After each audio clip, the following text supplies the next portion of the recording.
Good non everyone.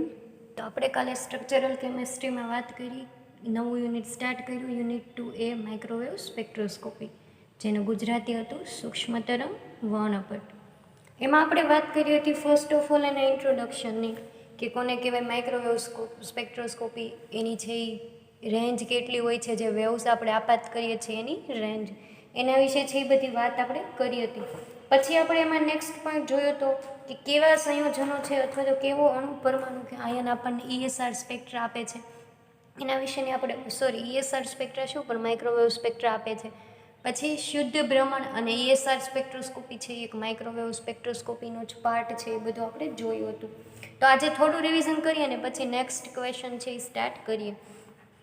તો આપણે એના ઇન્ટ્રોડક્શનમાં ફર્સ્ટ ઓફ ઓલ એવું જોયું હતું કે સપોઝ કે તમને એવું પૂછે કે તમારે ખાલી જગ્યા રેન્જથી ખાલી જગ્યા રેન્જ સુધીના છે એ તરંગોને કયા તરંગ તરીકે ઓળખવામાં આવે છે, અથવા તો સૂક્ષ્મ તરંગ વર્ણપટ છે એના તરંગોની રેન્જ જણાવો, કે કેટલી તરંગ લંબાઈ ધરાવતા વીજચુંબકીય વિસ્તારોને છે એ સૂક્ષ્મ તરંગ વર્ણપટ કહેવામાં આવે છે. તો એમાં આપણે જોયું હતું બે રેન્જ, 300 ગીગાહર્ટ્ઝથી 300 મેગાહર્ટ્ઝ સુધીની. આપણે 300 ગીગાહર્ટ્ઝથી 300 મેગાહર્ટ્ઝ સુધીની તરંગ લંબાઈ, અથવા તો 0.1 સેન્ટીમીટરથી 100 સેન્ટીમીટર સુધીની તરંગ લંબાઈ ધરાવતા વીજચુંબકીય તરંગોનો સમાવેશ ક્યાં કરવામાં આવે છે? સૂક્ષ્મ તરંગ વર્ણપટમાં છે કરવામાં આવે છે. પછીનું નેક્સ્ટ પોઈન્ટ, આપણે આ બધા શોર્ટ ક્વેશ્ચન જ તમારે છે એ સાથે સાથે નોટ ડાઉન કરવા હોય તો કરતા જાજો, કે આ શોર્ટ ક્વેશ્ચનમાં તમને પૂછાઈ શકે છે. પછીનું નેક્સ્ટ આપણે એવું જોયું હતું કે સૂક્ષ્મ તરંગ વર્ણપટમાં બે વર્ણપટનો સમાવેશ થતો હતો, શુદ્ધ ભ્રમણ વર્ણપટ અને ESR એટલે કે ઇલેક્ટ્રોન સ્પિન સંસ્પંદન.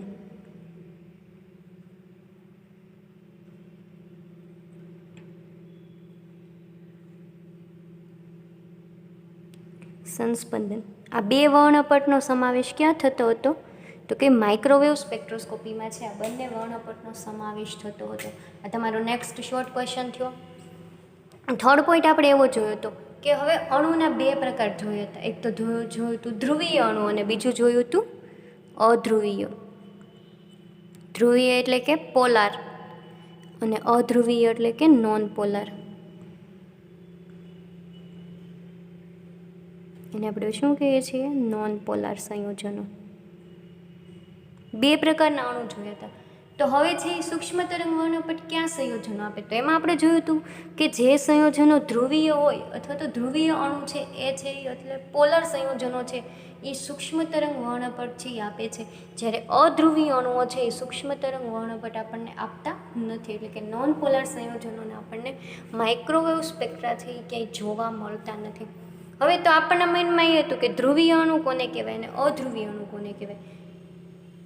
તો આપણે જોયું હતું કે જે સંયોજનમાં ધ્રુવીયતા બંને પરમાણુ અથવા તો બે કરતાં વધારે પરમાણુ જેટલા પરમાણુના સંયોજનથી અણુ બન્યું હોય એની ધ્રુવીયતા જ્યારે અલગ અલગ હોય, એની કે વિદ્યુત ઋણતા અલગ અલગ હોય, એવા સંયોજનોને શું કીધું હતું આપણે? ધ્રુવીય અણુ. અને અધ્રુવીય અણુ એટલે કે જે સંયોજનોની વિદ્યુત ઋણતા કેવી હોય? સમાન જ હોય, બંને છેડે એની વિદ્યુત ઋણતા એક સરખી રહેતી હોય, એવા સંયોજનોને આપણે શું કીધું હતું? કે અધ્રુવીય અણુ અથવા તો નોન પોલાર સંયોજનો. તો આપણને ESR સ્પેક્ટ્રા છે એ ધ્રુવીય આપે. એના એક્ઝામ્પલમાં આપણે જોયું હતું કે HCl, CCl4, જેમાં H પરમાણુ એક અને એક છે ક્લોરીન પરમાણુ, બંનેની વિદ્યુત ઋણતા કેવી છે? અલગ અલગ છે. અહીંયા પણ કાર્બન છે અને બીજો કયો છે? ક્લોરીનના 4 પરમાણુ. તો બંનેની વિદ્યુત ઋણતા કેવી થઈ? અલગ અલગ થઈ. તો એવા સંયોજનોને આપણે કીધું હતું ધ્રુવીય સંયોજનો. અને પછી આપણે જોયું હતું કે અધ્રુવીય, તો એના એક્ઝામ્પલમાં જોયું હતું H2, N2 લ્યો, O2 લ્યો, F2 લ્યો. આ બધા સંયોજનો તો કે બે પરમાણુના, તો હાઇડ્રોજન છે એ શું બને? H + H = H2 બને. એવી જ રીતના નાઇટ્રોજનમાં તો કે N + N = N2, O + O = O2 અને F + F = F2. તો એવી જ રીતના છે તો આ બંને પરમાણુની વિદ્યુત ઋણતા કેવી થાય? સમાન થાય. હાઇડ્રોજનની અને હાઇડ્રોજનની બંનેની સમાન હોવાની, એટલે કે જે સંયોજનમાં વિદ્યુત ઋણતા સમાન હોય એવા સંયોજનોને આપણે કયા સંયોજનોમાં સમાવેશ કરીએ? અધ્રુવીય સંયોજનોમાં. તો અધ્રુવીય સંયોજનો છે આપણને ESR સ્પેક્ટ્રા આપતા નથી, જ્યારે ધ્રુવીય સંયોજનો એટલે કે પોલર સંયોજનોના માઇક્રોવેવ સ્પેક્ટ્રા છે આપણને જોવા મળે છે. પછી આપણે વાત કરીએ કે અણુ છે એ પોતાની ધરી ઉપર ભ્રમણ કરતા હોય. જ્યારે અણુની સ્થિતિ બદલાય છે ત્યારે એ સમયે શું થતું હતું? શક્તિનો તફાવત ઉદ્ભવતો હતો. અને ત્યારે આપણે છે સૂક્ષ્મ તરંગ વિભાગના વિકિરણો આપાત કરીએ, એટલે કે 300 ગીગાહર્ટ્ઝથી 300 મેગાહર્ટ્ઝ અથવા તો 0.1 સેન્ટીમીટરથી 100 સેન્ટીમીટર તરંગ લંબાઈ ધરાવતા કિરણો તમે આપાત કરો અને એ સમયે જે એનર્જીનું શોષણ થઈને આપણને જે વર્ણપટ મળે એને આપણે નામ શું આપ્યું હતું? સૂક્ષ્મ તરંગ વર્ણપટ છે એવું નામ આપ્યું હતું. પછી વાત આવી હતી કે સૂક્ષ્મ તરંગ વર્ણપટમાં છે એ શક્તિનું શોષણ કેટલું થાય, એટલે કે પ્રકાશ જે આપણે આપાત કરીએ એનું શોષણ કેટલું થાય, તો એમાં આપણે જોયું હતું કે <1% કે 1% કરતાં પણ ઓછું છે એ શક્તિનું શોષણ થતું હતું. ઓછું શક્તિનું શોષણ.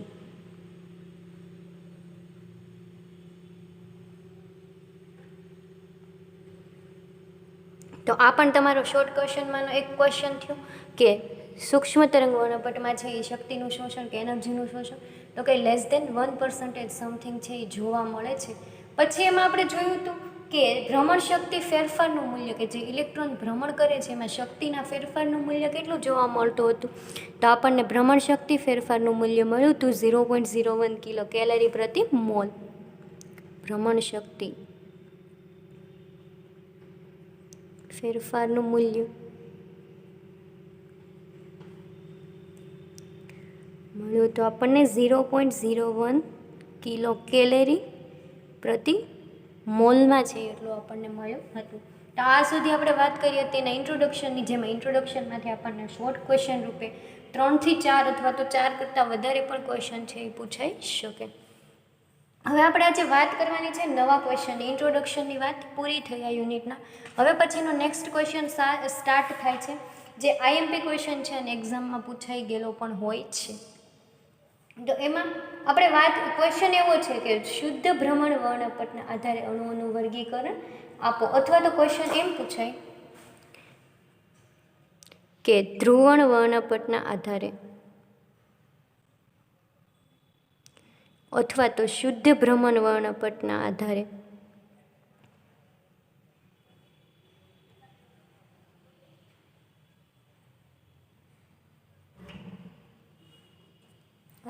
અણુઓનું વર્ગીકરણ આપો.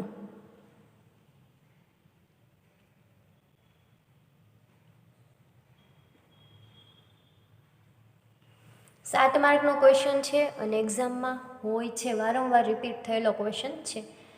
તમને બે રીતે પૂછી શકે છે, ધ્રુવણ વર્ણપટ અથવા તો શુદ્ધ ભ્રમણ વર્ણપટના આધારે છે અણુઓનું વર્ગીકરણ આપો.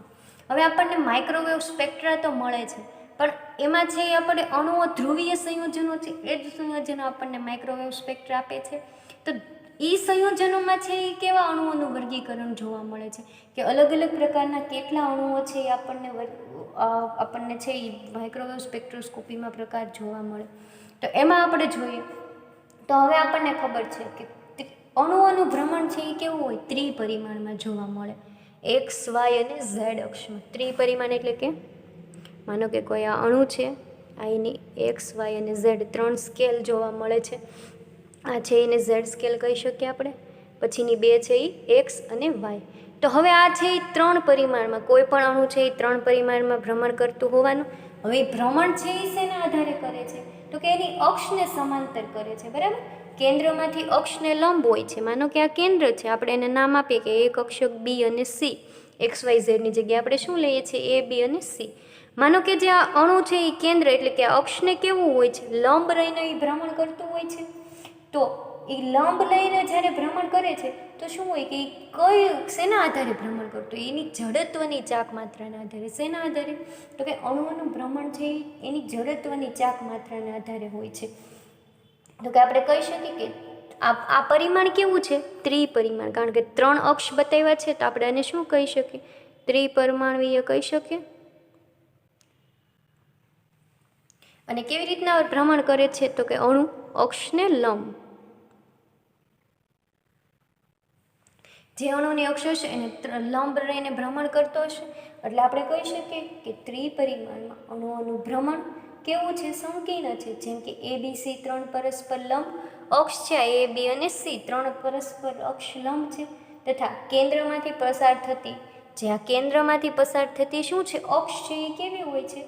તો કે ભ્રમણ અક્ષ કહેવામાં આવે છે. અને જે અણુઓમાં સમાયેલી હોય છે, અને અક્ષને શું કહે છે? ભ્રમણીય અક્ષ. જ્યાં કેન્દ્રમાંથી લંબ છે એ શું છે? અણુની ભ્રમણ લંબ છે. અને અણુ કઈ રીતના ભ્રમણ કરે છે? તો કે અક્ષને લંબ રહીને એવી રીતના ભ્રમણ કરે છે. તો આપણે કહી શકીએ કે જે અક્ષ છે એ કેવી છે? આ ભ્રમણીય અક્ષ તરીકે પણ ઓળખવામાં આવે છે. તો આપણે પછી તો કે આ 3 અક્ષ છે એ શું ધરાવે છે? એની પાસે ક્યાંક એનર્જી તો હશે ને. તો એ 3 અક્ષ ધરાવે છે જડત્વની ચાક માત્રા. જ્યારે અણુગતિ કરતું હશે ત્યારે એની પાસે કોઈ ચાક માત્રા તો ક્યાંક હશે ને, કે એટલા ઓલાથી ગતિ કરે છે. તો એ કઈ શેના આધારે ગતિ કરે છે? તો કે અણુ છે એ જડત્વની ચાક માત્રાને આધારે છે એ ગતિ કરે છે. જેને હવે આ જડત્વની ચાક માત્રા માટે આપણે શું એકમ બતાવીએ છીએ? કે I સિમ્બોલથી બતાવીએ છીએ. તો આપણી પાસે અહીંયા ત્રિપરિમાણમાંનું છે. આપણે જેનું નામ ધાર્યું છે A, B અને C, ત્રણેય અલગ અલગ અક્ષ ધાર્યા છે. અને અણુ શેના આધારે ગતિ કરે છે? તો કે જડત્વની ચાક માત્રા. અને એના માટેનો સિમ્બોલ આપણે યુઝ કરીએ છીએ I. તો જડત્વની ચાક માત્રા હવે ત્રણેય અણુ માટે હશે કે જે અણુ A છે, B છે અને C છે. તો આ ત્રણેય અક્ષ છે જેને આપણે કહી શકીએ કે જેને આપણે શેના દ્વારા દર્શાવશું? તો કે IA, IB અને IC, કે ત્રણેય A અણુની જડત્વની ચાક માત્રા IA છે, B અણુની જડત્વની ચાક માત્રા IB છે અને C અણુ છે જેની જડત્વની ચાક માત્રા છે IC. એના દ્વારા દર્શાવવામાં આવે છે. અને આ ત્રણેય અણુની જડત્વની ચાક માત્રા કેવી હોય છે? એક જ મૂલ્ય ધરાવતી હોય છે, અલગ અલગ મૂલ્ય ધરાવતી હોતી નથી. આનું પણ મૂલ્ય IA નું એક સરખું, જે એટલું જ IB નું એટલું જ તે IC નું, ત્રણેયનું મૂલ્ય કેવું હોય છે? એક જ સરખું હોય છે. હવે અણુઓના વર્ગીકરણની છે આ જડત્વની ચાક માત્રાની કિંમત પરથી કરવામાં આવે છે, જેનો આધાર છે એ અણુઓના આકાર પર રહેલો હોય છે. હવે જડત્વની ચાક માત્રાના આધારે છે આપણે અણુઓનું વર્ગીકરણ કરશું. તો હવે એમાં અણુઓનું વર્ગીકરણ કેટલા પ્રકારે થાય છે? તો કે એમાં અણુઓનું વર્ગીકરણ 3 પ્રકારે થતું જોવા મળે છે. 3 થી 4 પ્રકાર આવશે આમાં આપણે ભણવાના. ટોટલ 4 પ્રકારનું છે અણુઓનું વર્ગીકરણ આપણને જોવા મળે છે. એમાં આપણે અણુઓનું વર્ગીકરણમાં જોયું તો પહેલો છે કે એમાં રેખીય આકાર ધરાવતો અણુ. પહેલો કયો આવશે? તો કે રેખીય આકાર ધરાવતો અણુ.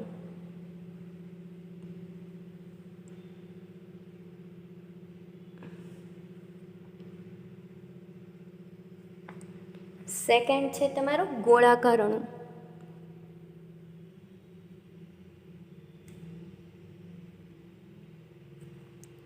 થર્ડ છે તમારો સમમિતીય અણુ.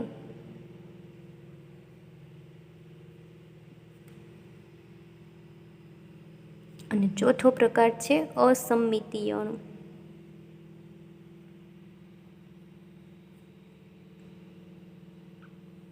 તો આ 4 પ્રકાર છે એમાં આપણે જોવાના છે. અને સમમિતીય અણુમાં સબ પેટા પ્રકાર 2 પડે છે. એ આપણે હમણાં એક પછી એક પોઈન્ટ વાઇઝ ડિસ્ક્રિપ્શન જોઈએ ત્યારે જોતા જઈએ. તો હવે ક્વેશ્ચનની શરૂઆત આપણે કરશું ત્યારે શું કરશું કે પહેલો તો પોઈન્ટ એ થશે કે અણુઓનું ભ્રમણ છે ત્રિપરિમાણમાં. અણુઓનું ભ્રમણ સંકીર્ણ છે એમ કહી શકીએ આપણે. જેમ કે A, B અને C 3 પરસ્પર લંબ અક્ષ તથા કેન્દ્રમાંથી પસાર થતી ભ્રમણ અક્ષ કહેવામાં આવે છે. અને જે ભ્રમણ અક્ષ છે એ ક્યાં સમાયેલી હોય છે? તો કે આ અક્ષને લંબ છે. એનું જો પોઈન્ટ વાઇઝ તમને ન સમજાણું હોય તો લખીને બતાવો કે ત્રિપરિમાણમાં અણુઓનું ભ્રમણ તદ્દન સંકીર્ણ છે. જેમ કે A, B અને C 3 પરસ્પર લંબ અક્ષ તથા આપણે જોયું હતું કે A, B અને C 3 એકબીજાને આવી રીતના કેવી રહેલી છે? પરસ્પર લંબ. કોઈ આ કેન્દ્ર એક ધારી લઈએ અને આ 3 આપણે ધારી લઈએ કે આ A છે, B છે અને આ છે C. 3 એ કેવી છે? તો કે એકબીજાને પરસ્પર લંબ રીતે રહેલી છે. તથા કેન્દ્રમાંથી પસાર થતી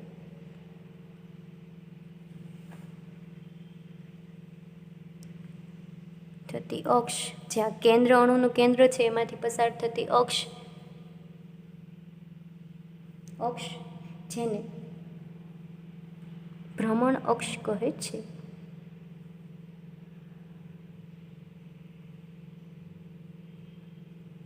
ત્રિપરિમાણનું ભ્રમણ કેવું હોય છે? તદ્દન સંકીર્ણ કે એકદમ નજીક, આપણે નરી આંખે છે ઇઝીલી જોઈ શકીએ નહીં.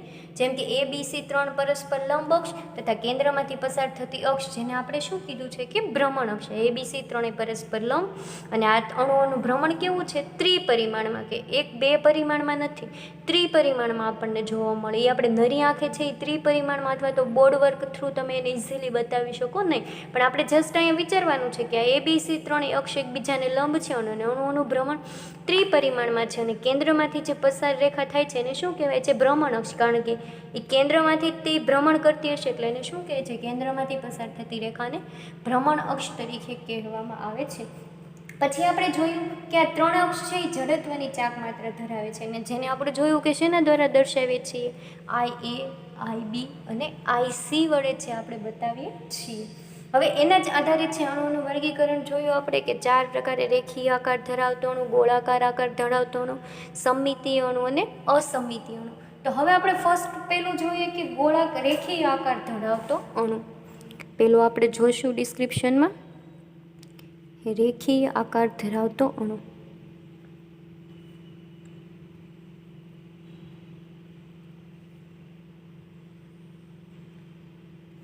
તો હવે જડત્વની ચાક માત્રાના મૂલ્યના આધારે જ અણુઓના આકાર નક્કી થયા છે. તો રેખીય આકાર ધરાવતો અણુમાં છે એ જડત્વની ચાક માત્રા કઈ રીતને કાર્ય કરશે? તો હવે રેખીય આકાર એટલે પેલો તો શેપ કેવો હોય કે નોર્મલ લિનિયર શેપમાં, જેને આપણે શું કહીએ કે રેખીય આકાર ધરાવતો અણુ છે, કે સીધી રેખામાં જોવા મળે, કોઈ આડું અવળું કે એમાં કોઈ આમાં છે માનો કે આવો શેપ કે એવો જોવા મળતો નથી, પણ ઓનલી શું છે કે સીધી રેખામાં એટલે કે લિનિયર શેપમાં છે એ જોવા મળે છે. આવો આપણને શેપ જોવા મળતો નથી. એને કેવો કહેવાય? રેખીય આકાર ધરાવતો અણુ. આડી રેખા હોય અથવા તો ઊભી રેખામાં, કોઈ પણ એક રેખામાં હોય એને શું કહીએ કે લિનિયર શેપ અથવા તો રેખીય આકાર ધરાવતો અણુ છે આપણે કહી શકીએ છીએ. હવે એના એક્ઝામ્પલમાં આપણે જોઈએ તો દાખલા તરીકે HCl છે, HCN છે, હાઇડ્રોજન સાયનાઇડ છે, CO2 છે, એ બધા વગેરે. CO2 બધા કેવા છે? તો કે મિડલમાં કાર્બન પરમાણુ, આજુબાજુમાં ઓક્સિજનના 2 પરમાણુ. પછી HClમાં શું હોય છે? તો કે H છે એ પોઝિટિવ ચાર્જ એટલે Cl છે એ નેગેટિવ ચાર્જ ધરાવે છે. તો આવી રીતના આ બધાના શેપ કેવા છે? તો કે રેખીય શેપમાં છે, એ લિનિયર શેપમાં છે એ આપણને જોવા મળે છે. તો આ બધા અણુ છે એ કેવા છે? રેખીય આકાર ધરાવતા અણુ આપણે કહી શકીએ. પછી તો આપણે પહેલો પોઈન્ટ એ થઈ ગયો કે આ પ્રકારના અણુ છે એ રેખીય સીધી રેખામાં હોય છે અને એના એક્ઝામ્પલ દાખલા તરીકે HCl, CO2, HCN વગેરે કેવા છે? રેખીય આકાર ધરાવતા અણુ છે. એ તમારો ફર્સ્ટ પોઈન્ટ થઈ ગયો રેખીય આકાર ધરાવતા અણુમાં. હવે રેખીય આકાર ધરાવતા અણુની ભ્રમણ અક્ષ 3 મળે છે. હવે 3 ભ્રમણ અક્ષ ક્યારે મળે? તો કે જ્યારે તમે લ્યો છો કે આપણે 3 ભ્રમણ અક્ષ IA, IB અને IC, એ ત્રણેય ભ્રમણ અક્ષ છે એકબીજાને કેવી રીતના હશે ત્યારે અણુનો આકાર રેખીય હશે? તો કે રેખીય અણુના ભ્રમણની 3 અક્ષ જ્યારે IB બરાબર IC હોય ત્યારે કેવો હોય છે કે અણુનો આકાર રેખીય જોવા મળે છે.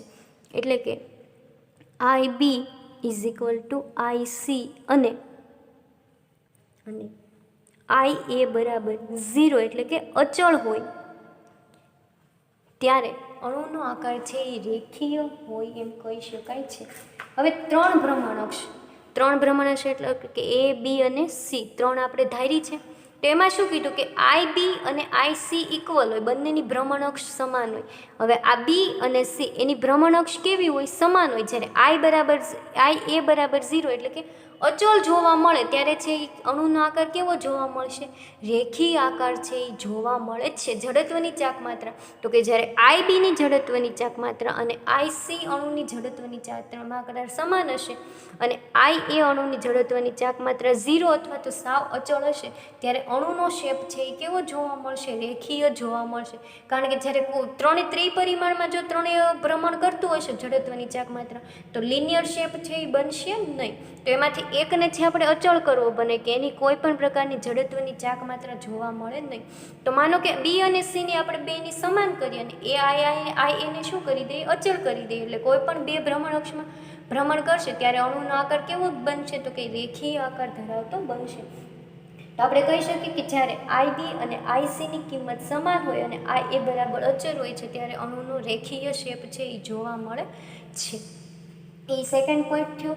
પરંતુ પછી આઈ એ આઈબી અને આઈસી મેળવવામાં આવે તો પુરાવા ઉપરથી આઈબી અને આઈસી સમાન મળે છે, જ્યારે આઈ એ ખૂબ જ ઓછું એટલે કે લગભગ શૂન્ય મળે છે. હવે જ્યારે આ આપણે છે એ અત્યારે પ્રેક્ટિકલ થિયોરી લેવલે ભણીએ છીએ, પરંતુ જ્યારે તમે રિયલમાં અણુઓનું ભ્રમણ એટલે કે રોટેશન કરાવો એની જડત્વની ચાક માત્રાના આધારે એના ઇન્સ્ટ્રુમેન્ટમાં, ત્યારે શું થાય કે આઈબી અને આઈસી થોડાક ઉચ્ચ આપણને એની કિંમત વધારે મળે અને આઈની કિંમત છે એ સાવ ઓછી એટલે કે નજીવી મળતી હોવાથી આજે પ્રેક્ટિકલ રીતે પ્રૂવ થયું હોય કે આઈબી અને આઈસી અણુની જડત્વની ચાક માત્રા સમાન મળે છે, જ્યારે આઈની જડત્વની ચાક માત્રા શૂન્ય મળે છે. એના આધારે છે એ પ્રેક્ટિકલી પ્રૂવ થયેલું છે.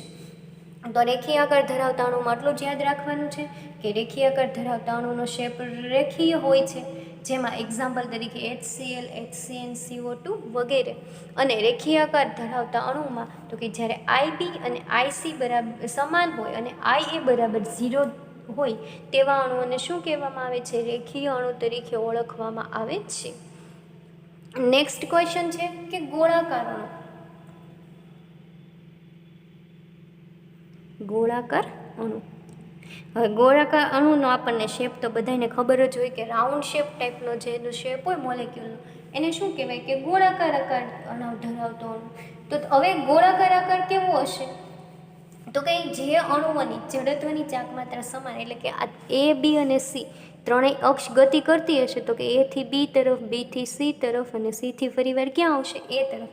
ત્રણેયની જડત્વની ચાક માત્રા સમાન હશે ત્યારે જ તે ત્રણેય અક્ષ ઉપર એક સરખી ગતિ કરી શકશે, તો જ અણુનો શેપ છે એ કેવો બનશે? આપણને ગોળાકાર બનતો જોવા મળશે. જો આઈ એની વધારે હોય, આઈ બીની ઓછી હોય અને આઈ સીની પણ ઓછી હોય તો આપણને શેપ એક્ઝેક્ટ ગોળાકાર મળે નહીં, કારણ કે ત્રણેયની ભ્રમણ અક્ષ ફરી જાય. તો ગોળાકાર ક્યારે બને? કે જ્યારે ત્રણેય એક સરખી જડત્વની ચાક માત્રાથી મૂલ્ય એક સરખું હોય એટલા ઓલાથી ગતિ કરે ત્યારે જ તે આપણને કેવો મળે? અણુઓનો શેપ ગોળાકાર છે એ મળે છે. તો આપણે કહી શકીએ કે ગોળાકાર અણુમાં જડત્વની ચાક માત્રાનું મૂલ્ય કેવું હોય? સમાન હોય. જડત્વની ચાક માત્રાનું મૂલ્ય સમાન હોય. સમાન હોય ત્યારે છે આપણને ગોળાકાર આકાર ધરાવતો અણુ મળે છે. એટલે કે આપણે કહી શકીએ કે જડત્વની ચાક માત્રા I A I B is equal to I C હોય છે ત્યારે છે આપણને ગોળાકાર આકાર ધરાવતો અણુ મળે છે. કે ત્રણેય અણુ આઈ એ, આઈ બી અને આઈ સી ત્રણેયની જડત્વની ચાક માત્રા કેવી છે? એક જ સરખી છે. ત્યારે છે આ પ્રકારનો અણુ મળે છે.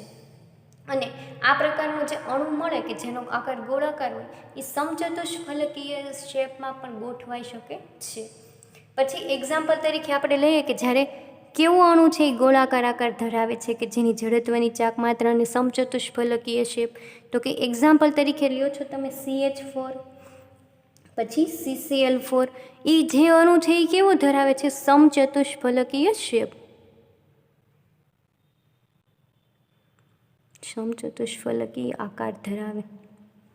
હવે આપણને ખબર છે કે CH4નો આપણે નોર્મલ એક્ઝામ્પલ લઈએ તો એમાં શું હોય કે 3 હાઇડ્રોજન પરમાણુ, એક અહીંયા, એક અહીંયા અને એક અહીંયા, અને ચોથો હાઇડ્રોજન પરમાણુ ક્યાં હોય? અહીંયા જોડાયેલો. હવે આ જ્યારે ગતિ કરે તો આનો શેપ કેવો રહે? આકાર એ સમચતુષ્ફલકીય રહે.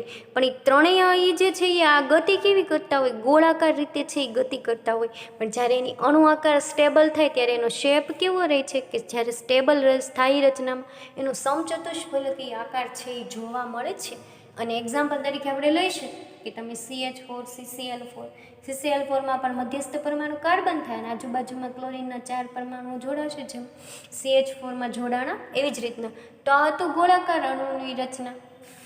પછી આપણે થર્ડ જોઈએ તો કઈ સમમિતીય અણુ.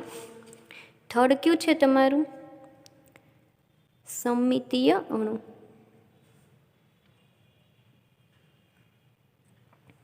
જેની સમમિતિ એટલે કે સિમેટ્રી, જેનો શેપ કેવો હોય, સમાન હોય, એવાને શું કહીએ આપણે? સમમિતીય અણુ. કે જ્યારે અણુમાં એનો શેપ આપણને સમાન મળવો જોઈએ, સમમિતિ કોઈ એવું હોવી જોઈએ, વ્યવસ્થિત રચના ધરાવતી હોય, એવા અણુને આપણે શું કહીએ? કે સમમિતીય આકાર ધરાવતું અણુ. તો એમાં આપણે કેવું હોય? તો આ જડત્વની ચાક માત્રાના મૂલ્યના આધારે એવું કહેવામાં આવે છે કે જ્યારે અણુમાં બે જડત્વની ચાક માત્રા સમાન હોય અને ત્રીજી જે જડત્વની ચાક માત્રા છે, ત્રીજી જડત્વની ચાક માત્રાનું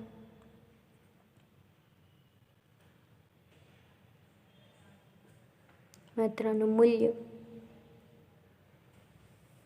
શૂન્ય નહીં પરંતુ કેવું હોવું જોઈએ? શૂન્ય કરતાં વધુ. શૂન્ય નહીં, જેમ આપણે ગોળાકાર રેખીય આકારમાં જોયું હતું કે બેનું મૂલ્ય સમાન હોય પરંતુ ત્રીજાનું મૂલ્ય શૂન્ય હતું. પરંતુ જ્યારે સમમિતિ આકાર ધરાવતું હોય ત્યારે બે જડત્વની ચાક માત્રા સમાન હોય પણ ત્રીજી જડત્વની ચાક માત્રાનું મૂલ્ય શૂન્ય નહીં પરંતુ શૂન્ય કરતાં સેજ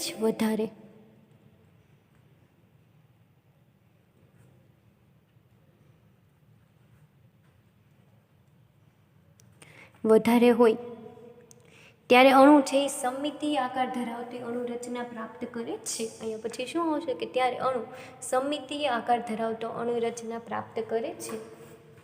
હવે શું કીધું? કે બે જડત્વની ચાક માત્રાનું મૂલ્ય સમાન. તો આપણે કહી શકીએ કે જ્યાં A is equal two AB, એટલે કે IA અને IBની જડત્વની ચાક માત્રા સમાન છે. આમાં જડત્વની ચાક માત્રા આવશે સમાન, કે IB is equal to IC. બી અને સીની જડત્વની ચાક માત્રા સમાન. જેમ આપણે રેખીય અણુમાં જોયું હતું કે IB અને ICનું મૂલ્ય સમાન હતું પરંતુ IAનું મૂલ્ય કેવું હતું? શૂન્ય. જ્યારે આમાં આ છે તો કે બે જડત્વની ચાક માત્રા એટલે કે IB અને ICનું મૂલ્ય સમાન. પણ આમાં શું કીધું છે? કે જે ત્રીજી જડત્વની ચાક માત્રાનું મૂલ્ય શૂન્ય નહીં પણ શૂન્ય કરતાં સેજ વધારે, એટલે કે IB is equal to IC is not equal to IA. એટલે કે જો IB અને ICનું મૂલ્ય સમાન છે પણ IAનું મૂલ્ય આ બે જેટલું છે નહીં, સાવ શૂન્ય નથી પરંતુ શૂન્ય કરતાં કેવું છે? સહેજ વધારે છે. આનો મિનિંગ એવો થાય કે IB is equal to IC but not equal to IA. આપણે અહીંયા જે સિમ્બોલ બતાવીએ કે IAનું મૂલ્ય છે શૂન્ય કરતાં વધારે પણ IB અને IC જેટલું છે નહીં. IB અને ICનું મૂલ્ય સમાન છે જ્યારે IAનું મૂલ્ય એ બે જેટલું છે નહીં. અને આપણે એમ કહી શકીએ કે જ્યાં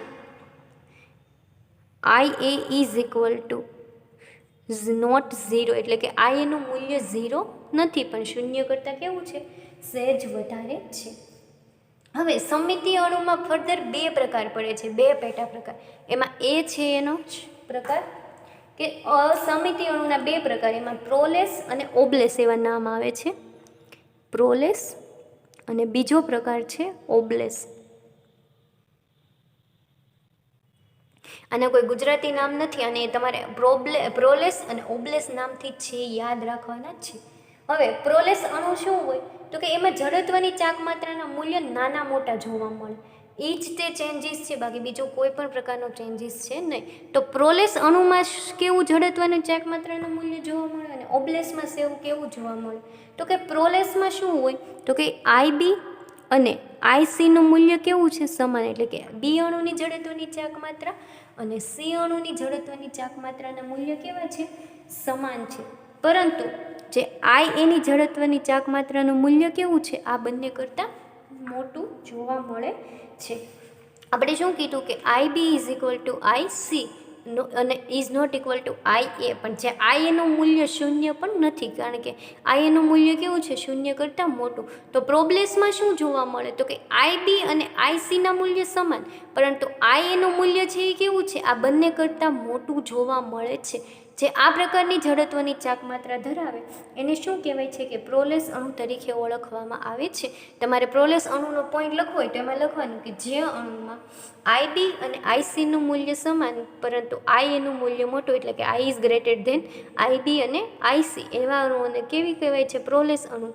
પછી વાત આવે કે ઓબ્લેસ અણુમાં, તો કે એમાં શું હોય? તો કે આઈબી અને આઈસીનું મૂલ્ય તો સમાન જ તે, કે આ બી અણુની જડત્વની ચાક માત્રાનું મૂલ્ય અને સી અણુની જડત્વની ચાક માત્રાનું મૂલ્ય સમાન, પરંતુ આના કરતાં ઉલટું કે આઈ એનું મૂલ્ય કેવું હોય છે? આ બંને કરતાં નાનું, કે આઈબી અને આઈસી કરતાં આઈ એનું મૂલ્ય નાનું જોવા મળે એવા પ્રકારના અણુની રચનાને કેવી કહેવાય છે? ઓબ્લેસ અણુ તરીકે ઓળખવામાં આવે છે. અને પ્રોલેસ અણુનું એક્ઝામ્પલ તમારે યાદ રાખવાનું રહેશે કે ક્લોરોફોર્મ CHCl3, અને પ્રોલેસ અણુમાં આવશે તમારે ક્લોરોફોર્મ, અને ઓબ્લેસ અણુમાં યાદ રાખવાનું છે બોરોન ટ્રાઇફ્લોરાઇડ, એટલે કે BF3 છે. એ શેનું એક્ઝામ્પલ છે? તો કે ઓબ્લેસ અણુનું એક્ઝામ્પલ છે. હવે આના બંનેના મૂલ્ય બેના પેટા પ્રકાર છે એ પૂરા થઈ ગયા. હવે લાસ્ટ આપણે બાકી છે કે સમમિતીય. પછી કયો આવશે? તો હવે આપણો લાસ્ટ એક અણુનો આકાર બાકી છે કે અસમમિતીય અણુ આકાર ધરાવતો. લાસ્ટ છે તમારું અસમમિતીય અણુ.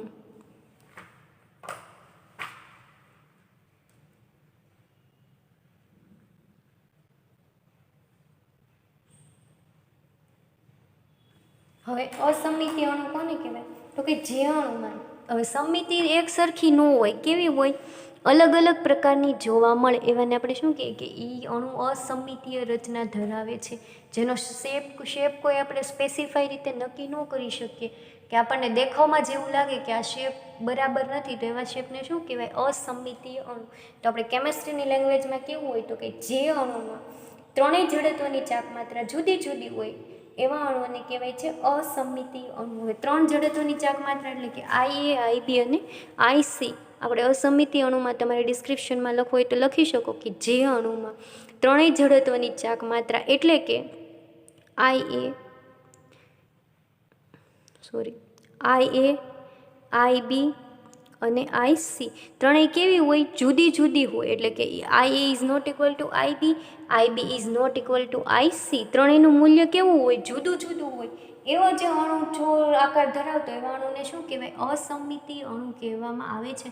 ઇન શોર્ટ, કે જેમાં જડત્વની ચાક માત્રાનું મૂલ્ય કેવું હોય? અલગ અલગ જોવા મળે, કે I is not equal to IB is not equal to IC, કે ત્રણેયનું મૂલ્ય અલગ અલગ છે. એવા પ્રકારની અણુ રચનાને છે અસમમિતીય અણુ કહેવામાં આવે છે. ફોર એક્ઝામ્પલ તરીકે લ્યો તો તમે એક્ઝામ્પલ લ્યો H2O નું. આપણે પાણીનું જાણીતું ઉદાહરણ લઈએ.